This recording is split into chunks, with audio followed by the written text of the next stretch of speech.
Hello, Sarah from South London Sling Library here. Today I'd like to show you how to use your ring sling with a slightly bigger baby or a toddler. If you're not sure how to thread your ring sling, I'll link below to my video that shows you how to thread and use a ring sling with a newborn. Threading the ring sling and setting it up is exactly the same regardless of the age or the size of baby that you're going to carry. My ring sling's already threaded.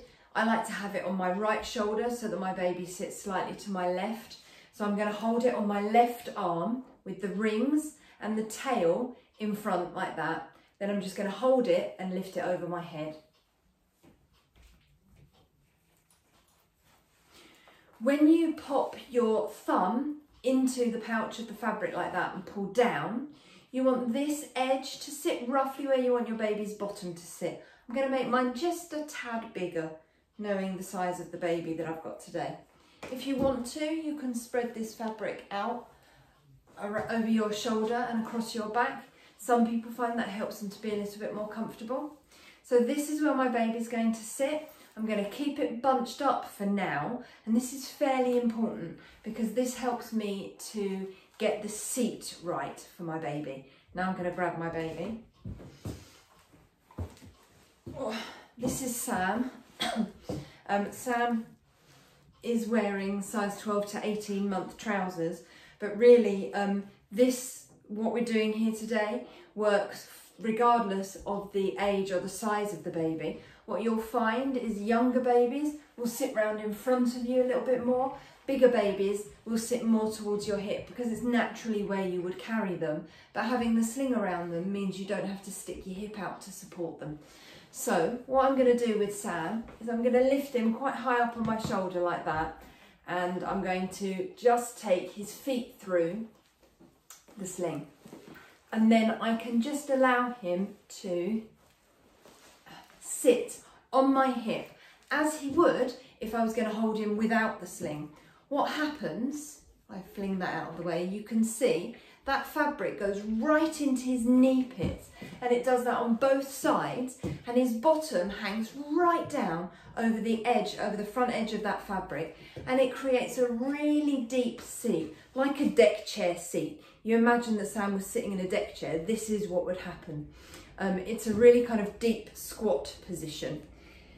I'm just going to make sure what's happened here is as I've put Sam in the sling, my rings have come down a little bit. Really, I want my rings to sit up here in the space below my collarbone. Now is the time to fix that. If I spread this fabric out, what happens is it's then too hard to move. So all I'm going to do is lift Sam's weight off the sling, get hold of this and just bounce and slide it up, back up towards my shoulder.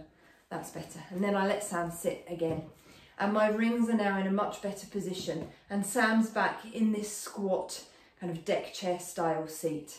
Now all I'm going to do is find the top edge of that pouch of fabric.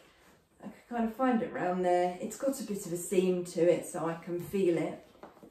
There it is. And I'm just going to pull that top edge up over Sam's bottom and back. What happens is as Sam sits back down, all of this fabric is left in Sam's knee pits. And so that creates that really nice deep deck chair seat. For a baby of this age, I can leave their arms out.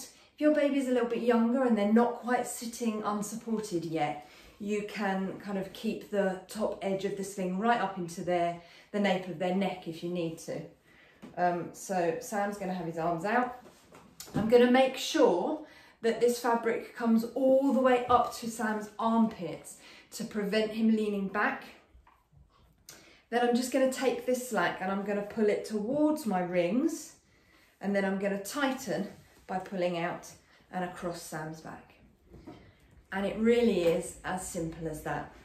This is just great. It's great for babies that you would normally carry on your hip, but it just allows you to have that kind of little bit of freedom, a little bit of extra support for the baby, and you've got both your hands free.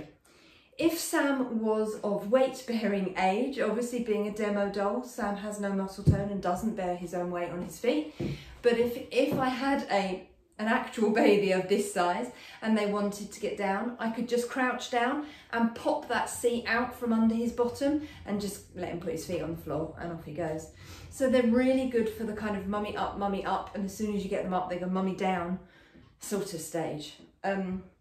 Yeah, also really easy to wear, and then you can just pop your toddler baby in as you need to. So you can just have it on as you go around about your day, and then just pop baby in as you need to when they just need either a little bit of extra connection with you, or you need them to walk a little bit faster. Pop them in Sling, and you don't need to get them to walk. You've got exactly the same safety guidelines as you've got in every other Sling and baby carrier. You should be able to support their head, do a little dip forward and not feel their body weight pull away from you. Their face is clear of any fabric, their chin is off their chest, and they don't have extra room to kind of slump in the Sling.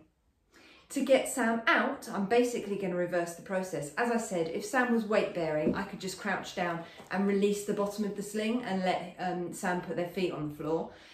The alternative, and what I'm going to do with this Sam, because Sam doesn't weight bear, is I'm going to lift Sam back up onto my shoulder and move that fabric down to be able to lift Sam's feet out. There you go. So I hope that helps. If you need any help with slings or carriers, or you want to hire anything, you can find all the information at southlondonslings.co.uk. Thanks a lot. Bye.